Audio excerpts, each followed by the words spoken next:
Hello,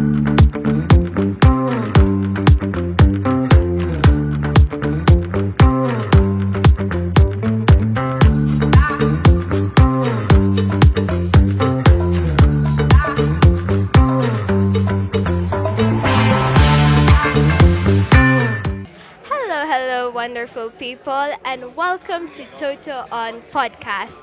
And today we are at the African Media Festival having a great and amazing time here with different activities, different stalls, and different interactive sessions. So today we have a wonderful guest with us on this special episode, and I will allow her to introduce herself. So, yes. Hi. Hi, Francisca. Thank you for having me. Yes, so introduce yourself and what you do. So, my name is Rachel Akidi Okwi. I'm a journalist. I've been a journalist for a very long time, Wow. like 20 years. And I used to work with the BBC. And at the moment, I'm working as an independent media consultant.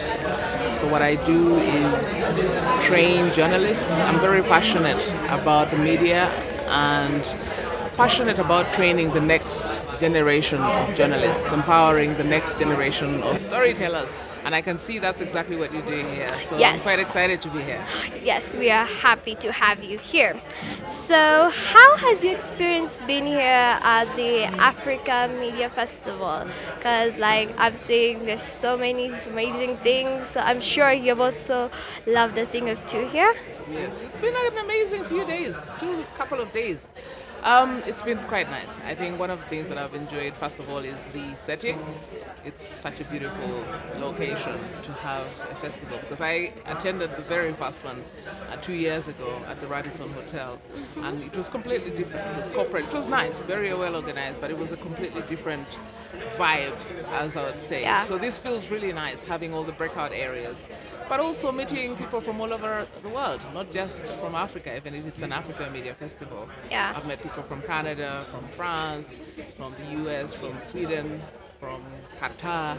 So I've met different people from all over the world. So I'm enjoying it so far, and the sessions have also been quite insightful and really interesting. Wow, that's really insightful.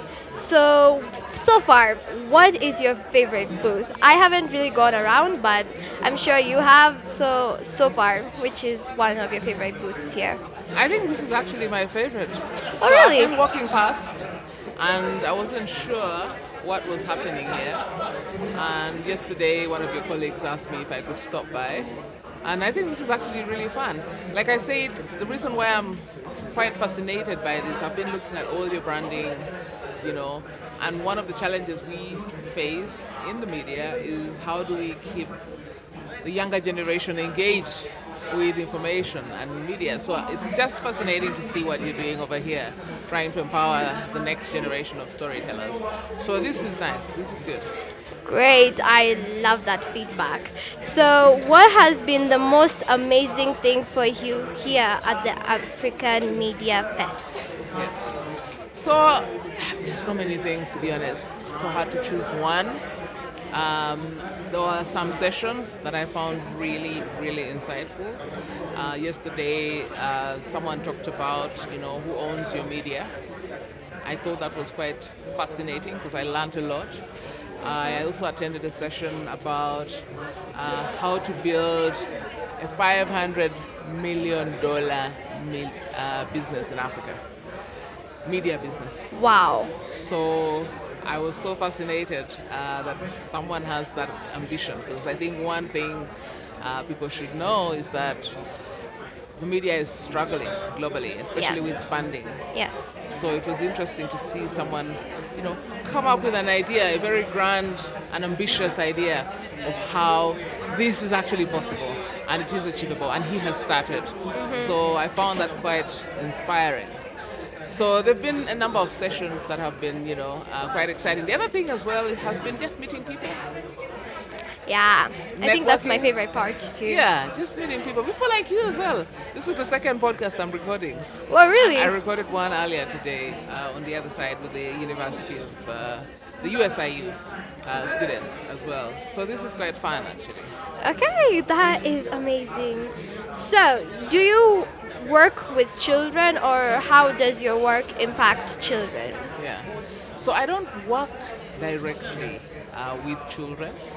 Most of the work that I do is with fellow journalists and media practitioners, obviously, who are adults. So maybe they are the parents of the children.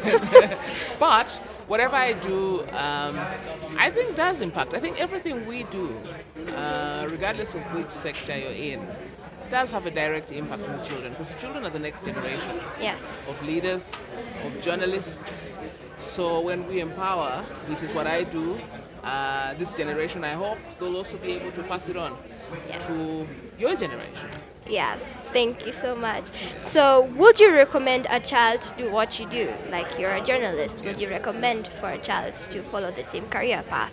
Yes, I think I would strongly recommend for children and young people to become journalists. I think the world needs the media.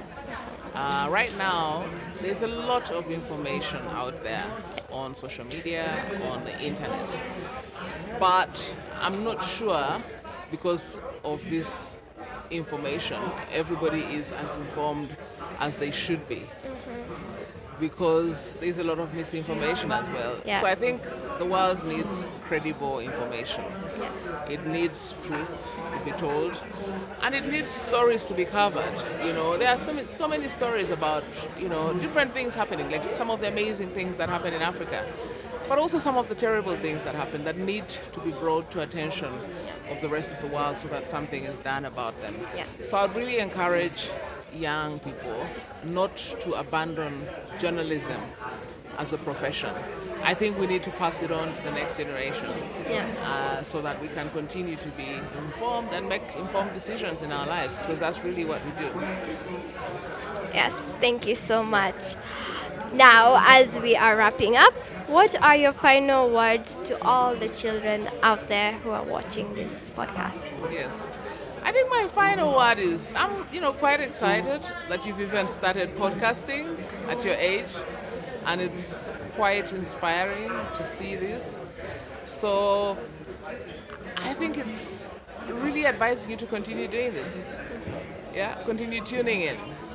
Don't forget, platforms like this one that you have created, but also be curious. Try and find out what you're passionate about and try and pursue it. But that doesn't mean you abandon other things and other, ideas. Still be curious. Even if you're not interested in it, find out what it's about and then make informed decisions of what it is exactly you want to do. I know earlier you were telling me you initially wanted to be a journalist and now you want to be a doctor. Yeah. That is quite fascinating. So yes, so keep an open mind, be flexible, and be open to new ideas because the world keeps changing. Yes. And if you're stuck with the same ideas, you'll be left behind. So be flexible, be open-minded, and be curious. That is my final advice. Thank you so much for being with us today. And for our lovely audience, thank you so much for staying tuned to Toto on Podcast. And we hope to see you soon. Bye. Bye. Thank you.